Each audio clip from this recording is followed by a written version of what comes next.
सभी को नमस्कार दोस्तों, स्वागत आप सभी का YouTube के इस प्लेटफॉर्म पर।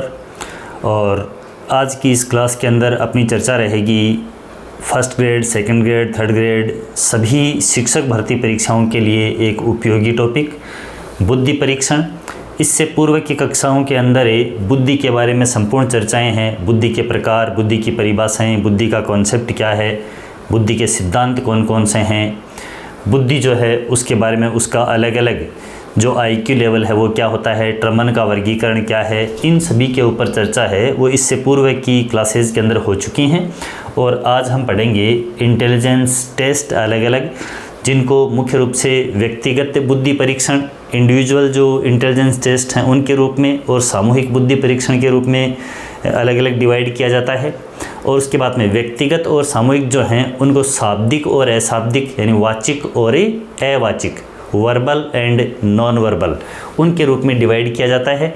और फिर कौन कौन से बुद्धि परीक्षण हैं वो व्यक्तिगत शाब्दिक हैं, व्यक्तिगत अशाब्दिक हैं, सामूहिक शाब्दिक हैं या फिर सामूहिक अशाब्दिक हैं। इस प्रकार के अलग अलग टेस्ट हैं, उनके बारे में अपनी चर्चा होनी है। आज की इस क्लास के अंदर अपन अलग अलग डिवाइडेशन देखेंगे और उसके बाद में जो व्यक्तिगत शाब्दिक परीक्षण हैं, इंडिविजुअल और वर्बल टेस्ट हैं, उनके बारे में अपन इस क्लास के अंदर चर्चा करेंगे। तो इस क्लास के अंदर अंत तक आप बने रहें और पूरा वीडियो देखें, जिससे आपको जो महत्वपूर्ण तथ्य और महत्वपूर्ण सामग्री है वो आप यहाँ से निश्चित तौर पर प्राप्त करके जाएंगे, जो एग्ज़ाम में आपके लिए बहुत ही हेल्पफुल रहने वाली है। और चैनल के ऊपर अगर आप नए हैं तो चैनल को सब्सक्राइब ज़रूर करें और बेल आइकन भी दबा लें, ताकि आपको वीडियोज़ के जितने भी यहाँ से वीडियो रिलीज़ किए जाते हैं उनके नोटिफिकेशन आपको मिल सकें। वीडियो को लाइक शेयर करना बिल्कुल नहीं भूलें। चलिए स्टार्ट करते हैं बुद्धि परीक्षण, इंटेलिजेंस टेस्ट। देखिए, इससे पूर्व की क्लास के अंदर बुद्धि परीक्षण से संबंधित और जो अलग अलग बुद्धि के लेवल हैं उनके आधार पर जो अलग अलग बालकों के प्रकार हैं, प्रतिभाशाली, अति प्रखर बुद्धि हैं, सामान्य है, औसत बुद्धि हैं, ट्रमन का वर्गीकरण वो हुआ। उनमें कुछ जो सामान्य परिचय था बुद्धि परीक्षण से संबंधित है वो अपना पहले हो चुका है। फिर भी मैंने यहाँ पर इंटेलिजेंस टेस्ट से जुड़े हुए कुछ फैक्ट लिख करके और इस टॉपिक को पुनः स्टार्ट किया है। तो देखिएगा, सबसे पहले अपन यहाँ पर देखते हैं कि जो बुद्धि परीक्षण है यह सबसे पहले बुद्धि परीक्षण के जनक या बुद्धि परीक्षण के जन्मदाता बिने साइमन परीक्षण बनाया गया 1905 के अंदर, जिसको अपन देखेंगे भी आज की क्लास के अंदर पूरा। और उसी के आधार पर जो बुद्धि परीक्षण है, इंटेलिजेंस टेस्ट हैं, उनका आविर्भाव हुआ। तो बुद्धि परीक्षण के जन्मदाता या जनक है वो किसको माना जाता है? अल्फ्रेड बिने को ही माना जाता है। सर्वप्रथम बुद्धि परीक्षण करने वाले जो मनोवैज्ञानिक थे वो भी 1905 के अंदर अल्फ्रेड बिने ही थे, जिन्होंने साइमन के साथ में मिलकर के और बिने साइमन स्केल बनाया और इस स्केल के द्वारा सबसे पहले बुद्धि का क्या किया? टेस्ट किया, परीक्षण किया था। तो ये सामान्य आंकड़े हैं, कुछ मतलब कि डाटाज हैं जिनको अपने को याद रख लेना चाहिए, जो फैक्ट हैं उनको याद रख लेना चाहिए, ताकि परीक्षा के अंदर इनमें से भी कोई क्वेश्चन है वो पूछा जा सकता है। इसके बाद में अपन बात करते हैं आगे की। तो नेक्स्ट आगे देखते हैं अपन बुद्धि परीक्षण हैं तो उनको सामान्य तौर पर दो भागों के अंदर, कि इनको अपन एक ही व्यक्ति के ऊपर, एक एक व्यक्ति के ऊपर टेस्ट किया जाए या पूरे ग्रुप के ऊपर टेस्ट किया जाए, उसके आधार पर व्यक्तिगत बुद्धि परीक्षण और सामूहिक बुद्धि परीक्षण, ये यहाँ पर ग्रुप के रूप में ग्रुप इंटेलिजेंस टेस्ट है, और ये अपना क्या हो गया? इंडिविजुअल इंटेलिजेंस टेस्ट है। तो इंडिविजुअल के अंदर क्या होता है? मुख्य रूप से एक समय में यानी एक बार में एक ही व्यक्ति के ऊपर बुद्धि का टेस्ट है वो किया जाता है, और ये सर्वप्रथम किसके द्वारा? अल्फ्रेड बिने के द्वारा ही किया गया था। यानी जो बिने साइमन परीक्षण बना था वो व्यक्तिगत परीक्षण ही था 1905 के अंदर जो बनाया गया वो। उसके बाद क्या हुआ? 1917 के अंदर प्रथम विश्व युद्ध के समय और अमेरिका के द्वारा सैनिकों के चयन हेतु, सैनिकों को तैयार करने के लिए, प्रशिक्षण देने के लिए और उनको चयन करने हेतु और ये बुद्धि परीक्षण है वो तैयार किया गया। और ये है बुद्धि परीक्षण कैसा था? सामूहिक बुद्धि परीक्षण था, ग्रुप के रूप में, क्योंकि सैनिकों का एक साथ खूब सारे सैनिक हैं वो सिलेक्ट करने थे, इसलिए ये बुद्धि परीक्षण उन सैनिकों की बुद्धि है वो युद्ध के समय काम कर सकती है कि नहीं कर सकती है इसको टेस्ट करने के लिए ये परीक्षण बनाया गया था। एक साथ अधिक व्यक्तियों का, एक से अधिक व्यक्तियों के समूह के ऊपर यह लागू किया जा सकता है, अर्थात सामूहिक रूप से एक साथ काफ़ी व्यक्तियों का एक ही समय में क्या किया जा सकता है, परीक्षण वो किया जा सकता है। अब अपन जानते हैं कि एक समय में एक ही व्यक्ति के ऊपर परीक्षण किया जाएगा तो उसमें काफ़ी समय भी लगेगा, अलग अलग व्यक्तियों के ऊपर बार बार टेस्ट किया जाएगा। परीक्षण करने के लिए उस विशेष व्यक्ति के लिए विशेष प्रशिक्षक भी चाहिए, समय भी ज़्यादा लगता है, धन भी ज़्यादा लगता है। तो इस तरह की कुछ विशेषताएं हैं जो अपन आगे देखने वाले हैं। सामूहिक बुद्धि परीक्षण है, उसको जब अपन अप्लाई करेंगे तो एक साथ कई व्यक्तियों के ऊपर ये टेस्ट है वो अप्लाई किया जा सकता है, तो समय की बचत भी होती है, धन की बचत भी होती है। और जब सामूहिक टेस्ट किया जाएगा तो उसके अंदर कोई विशेष प्रशिक्षित जो परीक्षण करता है उसकी आवश्यकता भी नहीं पड़ेगी। तो इस तरह के ये जो परीक्षण है वो रहते हैं। परीक्षा के अंदर बाकायदा प्रश्न पूछा जाता है कि व्यक्तिगत परीक्षण है, व्यक्तिगत बुद्धि परीक्षण, उसकी जो विशेषताएं हैं उनसे देकर के कौन सा व्यक्तिगत बुद्धि परीक्षण से संबंधित नहीं है, तीन इसकी दे दी जाती हैं, चौथी इधर से कोई विशेषता दी जाती है। या सामूहिक बुद्धि परीक्षण की विशेषताएं इनमें से कौन सी हैं या नहीं हैं, इस तरह का क्या किया जाता है, क्वेश्चन है वो पूछा जाता है। चलिए आगे देखते हैं अपन इनकी विशेषताओं से जुड़ी हुई बातें। तो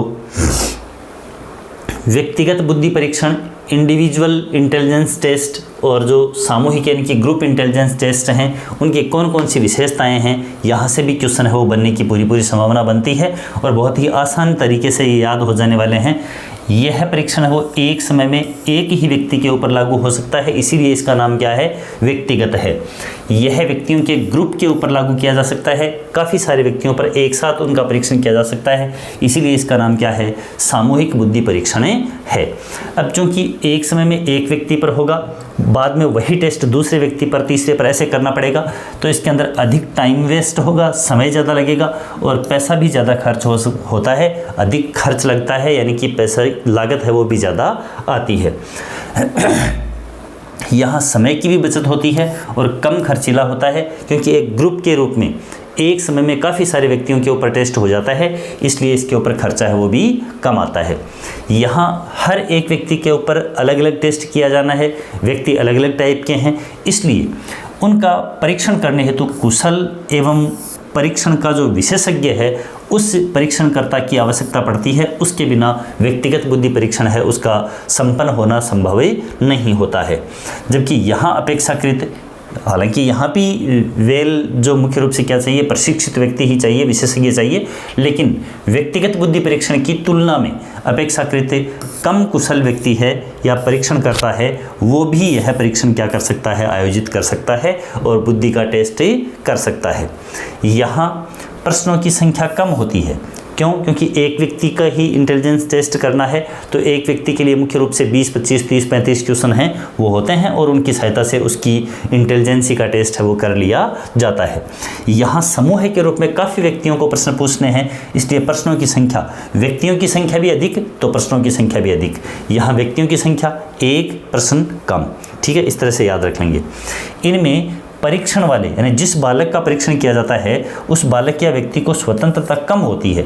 कम क्यों होती है कि जो परीक्षण करता है वो एक ही व्यक्ति का परीक्षण कर रहा है, तो इंडिविजुअल उसी व्यक्ति के ऊपर परीक्षणकर्ता का पूरा फोकस रहेगा, और जब पूरा फोकस उस एक ही व्यक्ति के ऊपर, एक ही बालक के ऊपर रहेगा तो वो कम स्वतंत्र होता है, प्रश्नों की संख्या कम होती है, इसलिए उसको जवाब देने की स्वतंत्रता भी कम होती है। ठीक है, काफ़ी सारे प्रश्न हैं तो उनमें से कुछ प्रश्नों के जवाब व्यक्ति दे ही सकता है, लेकिन प्रश्नों की संख्या कम है तो फिर उनके जवाब है वो किस तरह से दिए जाने हैं उसके लिए भी जो जिस व्यक्ति के ऊपर या जिस बालक पर परीक्षण किया जा रहा है वो क्या होता है कि उसको फ्रीडम कम होती है। यहाँ पर काफ़ी सारे प्रश्न हैं, काफ़ी सारे व्यक्ति हैं, इसलिए यह परीक्षण जो है वो क्या होते हैं, अधिक फ्रीडम वाले होते हैं, अधिक स्वतंत्र होते हैं। तो इस तरह से व्यक्तिगत बुद्धि परीक्षण और सामूहिक बुद्धि परीक्षण की विशेषताएं जो हैं उनसे संबंधित प्रश्न हैं वो एग्जाम के अंदर पूछे जाते हैं, तो इनको पढ़ लेना बहुत ज़्यादा ज़रूरी है और आसान सा भी है, बस एक बार पढ़ लिया आराम से तैयार हो जाते हैं। आगे देखते हैं अपन शाब्दिक यानी कि शब्दों की सहायता से, वर्ड्स की सहायता से या वाचिक वर्बल, ठीक है, लिख कर, ठीक है, या फिर पढ़ करके और बुद्धि का टेस्ट किया जाता है। तो यहाँ पर क्या है, शाब्दिक या फिर वाचिक यानी कि वर्बल इंटेलिजेंस से टेस्ट। अब शाब्दिक परीक्षण हैं वो व्यक्तिगत भी हो सकते हैं जो जैसा पीछे अपन ने देखा, और सामूहिक के अंदर भी हो सकते हैं। इसी प्रकार से अशाब्दिक, नॉन वर्बल या अवाचिक बुद्धि परीक्षण, ये भी व्यक्तिगत हो सकते हैं, एक विशेष व्यक्ति पर लागू किए जा सकते हैं या व्यक्तियों के समूह के ऊपर लागू किए जा सकते हैं। ठीक है, तो देखिए यहाँ जैसा नाम से स्पष्ट हो रहा है शाब्दिक या वाचिक हैं, तो इसमें भाषा का प्रयोग होगा यानी शब्दों का प्रयोग होगा। ये शब्द लिखित हो सकते हैं, ठीक है, लिख करके व्यक्ति है वो अपने प्रश्नों का जवाब दे सकता है या बोल करके जवाब दे सकता है। तो भाषा यानी शब्दों का प्रयोग इसके अंदर होता है। जबकि यहाँ पर अवाचिक, भाषा का प्रयोग नहीं होता तो फिर क्या होता है, चित्रों का प्रयोग होता है, मॉडल का प्रयोग होता है, मूर्त वस्तुओं का यहाँ पर प्रयोग होता है। मूर्त वस्तुओं का यहाँ पे क्या रहेगा, प्रयोग रहेगा, मॉडल दिखाकर, चित्र दिखा करके, ठीक है, फिल्म स्क्रिप्ट वगैरह दिखा करके। इस तरह से क्या होता है, मुख्य रूप से यहाँ पर जो टेस्ट है वो किया जाता है, इंटेलिजेंस टेस्ट किया जाता है। अब यहाँ पर लिखित भाषा का, शब्दों का प्रयोग होता है, तो जो अशिक्षित व्यक्ति हैं वो तो कुछ लिख पढ़ सकते ही नहीं हैं, शब्दों को वो समझ ही नहीं सकते हैं, इसलिए अशिक्षित या अनपढ़ व्यक्तियों के ऊपर यह परीक्षण लागू नहीं किया जा सकता। गूंगे व्यक्ति, ठीक है, बहरे व्यक्ति जो बोल नहीं सकते, सुन नहीं सकते, तो ऐसे व्यक्तियों के लिए भी ये शब्द हैं वो प्रयोग में नहीं आएंगे, यानी उनके लिए जो शाब्दिक बुद्धि परीक्षण हैं वो यूजलेस होंगे, अनुपयोगी होंगे। यहाँ से प्रश्न पूछा जाता है कि अशिक्षित व्यक्तियों के ऊपर कौन सा परीक्षण लागू नहीं किया जा सकता है, तो शाब्दिक बुद्धि परीक्षण या वाचिक बुद्धि परीक्षण है वो अशिक्षित या अनपढ़ व्यक्तियों के ऊपर लागू नहीं किया जा सकता। जबकि यहाँ पर जो अशाब्दिक चित्र वगैरह हैं वो गूंगे बहरे व्यक्ति भी देख सकते हैं, ठीक है, या बना सकते हैं, अपने विचारों को चित्र बनाकर अभिव्यक्त कर सकते हैं, ठीक है। तो मुख्य रूप से क्या है कि जो गूंगे बहरे व्यक्ति या अशिक्षित या अनपढ़ व्यक्ति होते हैं उनके लिए जो अशाब्दिक बुद्धि परीक्षण, अनपढ़ व्यक्तियों के लिए अशाब्दिक बुद्धि परीक्षण है वो क्या है, उपयोगी हैं, ऐसे कनेक्ट कर सकते हैं। अनपढ़ व्यक्तियों के लिए अशाब्दिक या अवाचिक, नॉन वर्बल जो टेस्ट होते हैं वो उपयोगी रहते हैं। अब चूंकि यहाँ पर मूर्त वस्तुएं नहीं हैं, यहाँ क्या है, शब्द हैं, यहाँ पर क्या है, यहाँ मूर्त वस्तुएं हैं, तो मूर्त वस्तुओं के द्वारा व्यक्ति की मूर्त बुद्धि का मापन किया जाएगा।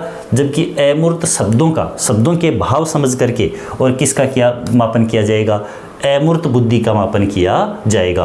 तो यह भी प्रश्न पूछा जा सकता है कि अमूर्त बुद्धि के परीक्षण हेतु या मापन हेतु कौन से परीक्षण हैं वो काम में लिए जाएंगे, तो शाब्दिक या वर्बल जो हैं, वाचिक बुद्धि परीक्षण है वो अमूर्त बुद्धि के लिए, और जो अशाब्दिक या अवाचिक हैं वो मूर्त बुद्धि के मापन के लिए, क्योंकि इसके अंदर क्या होता है, मूर्त चित्र या मूर्त मॉडल होते हैं किसमें, अशाब्दिक के अंदर, तो मूर्त बुद्धि के मापन के लिए काम में लिया जाएगा। अब चूंकि ये व्यक्ति अनपढ़ हैं, अशिक्षित हैं, तो अशिक्षित व्यक्ति क्या होता है कि समाज, संस्कृति की, समाज की विचारधारा जो है उन विचारधाराओं से ज़्यादा बंधे हुए होते हैं, इसलिए उन विचारधारा का, समाज की, संस्कृति का, रीति रिवाज का इन व्यक्तियों के ऊपर ज़्यादा प्रभाव पड़ता है। इसीलिए जो शाब्दिक या वाचिक जो इंटेलिजेंस टेस्ट हैं, वर्बल इंटेलिजेंस टेस्ट हैं, वो समाज, वहाँ की संस्कृति, रहन सहन, रीति रिवाज आदि से क्या होते हैं, प्रभावित होते हैं। जबकि यहाँ पर जो पढ़े लिखे व्यक्ति होंगे उनके ऊपर, पढ़े लिखे शिक्षित व्यक्तियों के ऊपर, यह किसके लिए लागू होता है, शिक्षित व्यक्तियों के लिए लागू होता है, ठीक है। तो शिक्षित व्यक्ति हैं उनके ऊपर समाज, संस्कृति जो हैं, जो कुछ भी रूढ़िवादिताएं हैं उनका प्रभाव है वो नहीं पड़ता है, तो ये समाज और संस्कृति से प्रभावित नहीं होते हैं। तो ये मुख्य रूप से अपनी विशेषताएं रही शाब्दिक और अशाब्दिक बुद्धि परीक्षण की, ठीक है। तो मैं उम्मीद करता हूं कि ये बहुत अच्छी तरह से आपको सारी विशेषताएं वो समझ में आ गई हैं। इनसे संबंधित प्रश्न जब भी एग्जाम में पूछा जाएगा तो आप बिल्कुल बेझिझक जवाब दे पाएंगे। आगे अपन बात करते हैं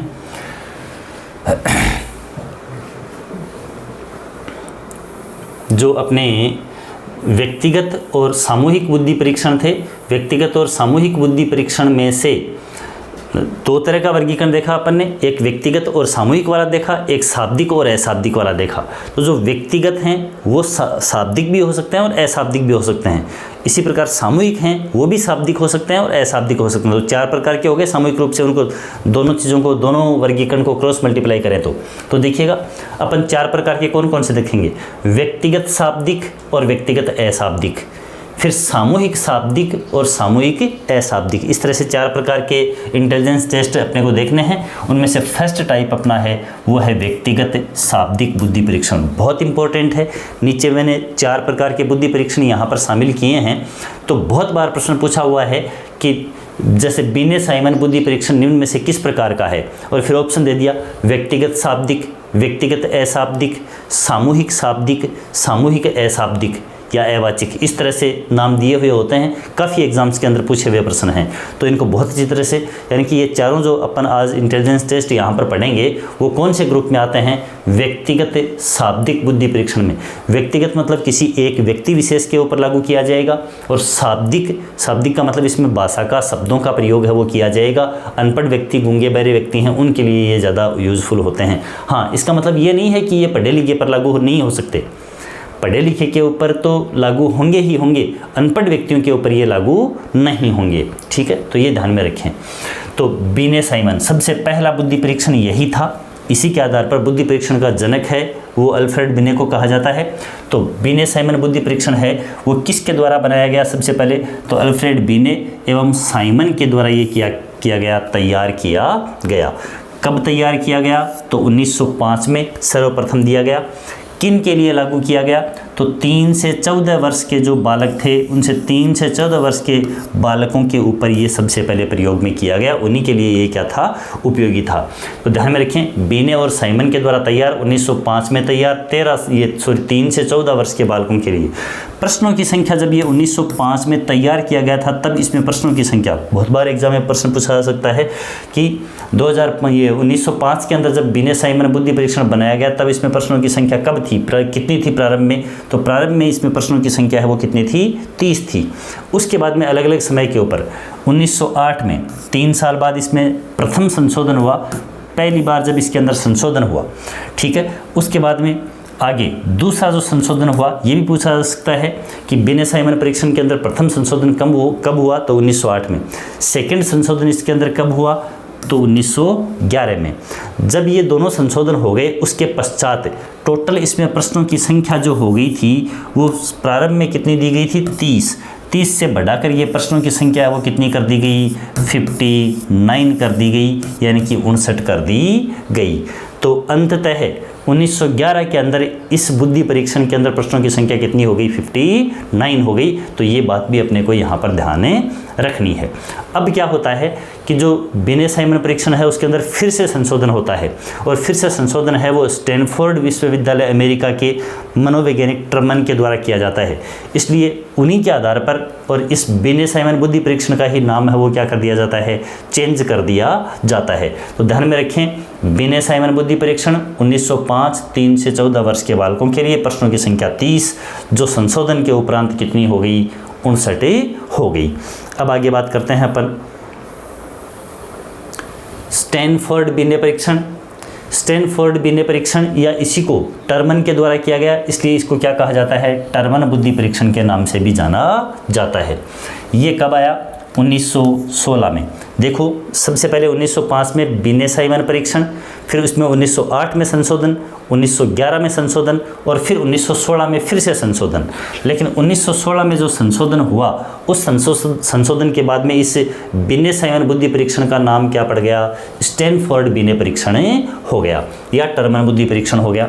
तो बीने साइमन परीक्षण में संशोधन से ही ये तैयार किया गया। और कब तैयार किया गया? 1916 में तैयार किया गया। कहाँ तैयार किया गया? तो स्टैनफोर्ड यूनिवर्सिटी अमेरिका के अंदर यह परीक्षण है वो तैयार किया गया था। किसके द्वारा तैयार किया गया? तो टर्मन की अध्यक्षता के अंदर, यानी इन्हीं के सानिध्य के अंदर ये है संशोधन है वो हुआ। इसीलिए इस बुद्धि परीक्षण का, स्टैनफोर्ड बीने परीक्षण का ही नाम है वो क्या है? टर्मन बुद्धि परीक्षण भी है। इसमें प्रश्नों की संख्या देखो, बीने साइमन बुद्धि परीक्षण में प्रश्नों की संख्या प्रारंभ में 30 थी, जो बढ़ करके कितनी हो गई? 59 हो गई। अब ये क्या करते हैं? प्रश्नों की संख्या है वो 59 से बढ़ाकर कितनी कर दी इन्होंने? 90 कर दी। प्रश्नों की संख्या कितनी की गई? 90 की गई। अब ये जो 90 प्रश्न थे, उन प्रश्नों में कुल प्रश्न कितने? ये जो प्रश्न प्रारंभ में 59 प्रश्न थे, उन 59 में से कितने प्रश्न रखे इन्होंने? 19 प्रश्न रखे। 19 प्रश्न तो इनमें से रखे, और जो 71 क्वेश्चन थे वो नए तैयार किए गए। ठीक है, तो आराम से इस चीज़ को ध्यान में रख सकते हैं कि बीने साइमन परीक्षण में 1905 के अंदर 30 प्रश्न, जो अंततः बढ़ करके हो गए 59। उसके बाद में टर्मन बुद्धि परीक्षण उसके अंदर 1916 के अंदर प्रश्नों की संख्या हो गई 90। 90 में से 71 क्वेश्चन नए बनाए गए और 19 प्रश्न उन्हीं 59 में से रखे गए।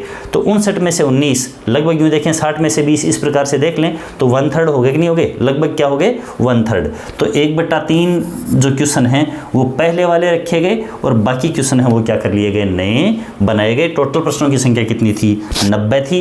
पहले वाले में से रखे हुए प्रश्नों की संख्या 19 थी, नए बनाए गए प्रश्नों की संख्या कितनी थी, 71 थी। तो ये बात अपने को ध्यान में रखनी है। अब क्या होता है, ये टर्मन महोदय हैं वो फिर आगे इसके अंदर फिर से संशोधन करते हैं मेरिल के साथ में मिलकर के। तो देखिएगा, टर्मन मेरिल बुद्धि परीक्षण, टर्मन मेरिल बुद्धि परीक्षण 1937 के अंदर, सबसे पहले 1905 में बिने साइमन, 1916 के अंदर आपका स्टैनफोर्ड बिने या टर्मन बुद्धि परीक्षण, फिर 1937 के अंदर टर्मन तथा मेरिल के द्वारा ये बुद्धि परीक्षण तैयार किया गया। स्टैनफोर्ड बिने बुद्धि परीक्षण में पुनः संशोधन किया गया और संशोधन के द्वारा ये परीक्षण तैयार हुआ। और संशोधन क्या किया गया कि अब की बार इस बुद्धि परीक्षण के अंदर गणित के कुछ प्रश्नों का क्या किया गया, समावेश किया गया।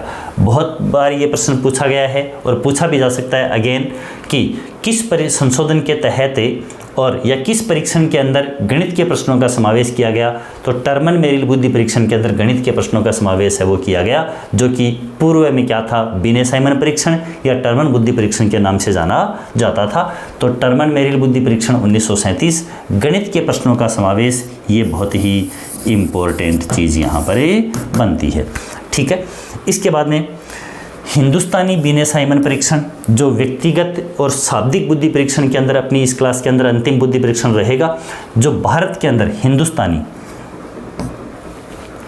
हिंदुस्तानी बिने साइमन ये बुद्धि परीक्षण, या इसको क्या कहा जा सकता है, हिंदुस्तानी बिने परफॉर्मेंस पॉइंट स्केल, बिने परफॉर्मेंस पॉइंट स्केल। ठीक है, तो या इस तरह से देखो HBPPS, इस तरह से HBPPS, इस शॉर्ट नाम से भी जाना जाता है इसको, हिंदुस्तानी बिने परफॉर्मेंस पॉइंट स्केल। ठीक है, HBPPS। तो भारत के अंदर बनने वाला ये बुद्धि परीक्षण, भारत के अंदर बनने वाला व्यक्तिगत शाब्दिक बुद्धि परीक्षण जो 1922 के अंदर बनाया गया। देखिएगा क्या है, हिंदुस्तानी बिने साइमन परीक्षण, हिंदुस्तानी बिने साइमन परीक्षण या हिंदुस्तानी बिने परफॉर्मेंस पॉइंट स्केल के नाम से इसको जाना जाता है। कब बनाया जाता है, तो 1922 के अंदर इसको तैयार किया जाता है। कहाँ पे, तो भारत में निर्मित ये व्यक्तिगत शाब्दिक बुद्धि परीक्षण है। प्रश्न पूछा जा सकता है, यही जैसे अपन ने 4 पढ़े, इन चारों के नाम दे दिए और नाम दे करके पूछ लिया जाता है कि भारत के अंदर निर्मित बुद्धि परीक्षण है वो कौन सा है। तो यहाँ पर ये हिंदुस्तानी, हालांकि नाम ही इसके अंदर ऐसा लगता है, ठीक है, लेकिन कई बार ऐसा भी दे दिया जाता है कि जैसे बिने साइमन परीक्षण नाम तो नहीं दे, लेकिन दे दे बिने परफॉर्मेंस पॉइंट स्केल है, उसका निर्माण कहाँ पे हुआ था, तो बिने परफॉर्मेंस पॉइंट स्केल है वो हिंदुस्तान यानी कि भारत के अंदर बना। भारत में भी कहाँ बना, देखिए तो देखिए 1922 के अंदर भारत में निर्मित व्यक्तिगत शाब्दिक बुद्धि परीक्षण है ये। ठीक है, किसी इंडिविजुअल व्यक्ति के लिए काम में लिया जाएगा और भाषा या शब्दों का प्रयोग किया जाएगा। FG college Lahore. अब आप कहेंगे कि भारत में कैसे, तो 1922 के अंदर लाहौर है वो भारत का ही हिस्सा था। 1947 के अंदर जब आज़ाद हुआ भारत, तब ये लाहौर है वो पाकिस्तान में गया। तो उससे पूर्व है, बिल्कुल भी कंफ्यूज होने की आवश्यकता है ही नहीं कहीं। 1922 के अंदर लाहौर भारत का हिस्सा, अखंड भारत का हिस्सा था। तो FG कॉलेज लाहौर में डॉक्टर CH राइस के द्वारा क्या किया गया, बिने परफॉर्मेंस पॉइंट स्केल का निर्माण है वो किया गया 1922 में। इसमें प्रश्नों की संख्या कितनी रखी गई, 35 यानी कि 35 रखी गई। ठीक है, और इसके अंदर जो बालक जिनके ऊपर ये टेस्ट प्रयोग में लाया जाता है उनकी एज ग्रुप है वो क्या था, 5 से लेकर के 16 वर्ष तक के बालक, 5 से 16 वर्ष तक के बालकों के लिए यह बुद्धि परीक्षण है वो काम में लिया गया था। तो ये अपना आज का सेशन, जिसके अंदर अपन ने सबसे पहले जो बुद्धि परीक्षण हैं, इंटेलिजेंस टेस्ट हैं, वो किस प्रकार से वर्गीकृत किए जाते हैं, व्यक्तिगत बुद्धि परीक्षण की क्या विशेषताएं हैं, सामूहिक बुद्धि परीक्षण की क्या विशेषताएं हैं, शाब्दिक बुद्धि परीक्षण की क्या विशेषताएं हैं और अशाब्दिक की, नॉन वर्बल की क्या विशेषताएं हैं। उसके बाद में अलग अलग 4 टाइप के अपने पास में बुद्धि परीक्षण बन जाएंगे, व्यक्तिगत शाब्दिक, व्यक्तिगत अशाब्दिक, सामूहिक शाब्दिक और सामूहिक अशाब्दिक। उनमें से अपन ने व्यक्तिगत शाब्दिक बुद्धि परीक्षण, इंडिविजुअल वर्बल इंटेलिजेंस टेस्ट जो थे उनकी अपन ने यहाँ पर चर्चा करी। बिल्कुल व्यवस्थित, बहुत ही वेल सेटल ये सारा मैटर है वो आपके समक्ष यहाँ पर प्रस्तुत किया जा रहा है। आगे आने वाली क्लास के अंदर, नेक्स्ट क्लास के अंदर बुद्धि परीक्षण है वो कंप्लीट ही हो जाएंगे, जिसके अंदर अपन व्यक्तिगत अशाब्दिक देख लेंगे और सामूहिक शाब्दिक अशाब्दिक दोनों प्रकार के बुद्धि परीक्षण है वो देख लेंगे। तो उम्मीद करता हूँ कि आज की ये क्लास आपके लिए बहुत ही यूज़फुल होगी और बहुत ज़्यादा आपको पसंद आई होगी। तो वीडियो के ऊपर बने रहने के लिए आपका बहुत बहुत शुक्रिया। वीडियो को लाइक शेयर ज़रूर करें और चैनल को सब्सक्राइब करना बिल्कुल भी नहीं भूलें। मिलते हैं एक और नई क्लास के अंदर, तब तक अपनी तैयारी को जारी रखिए। जुड़ने के लिए पुनः धन्यवाद।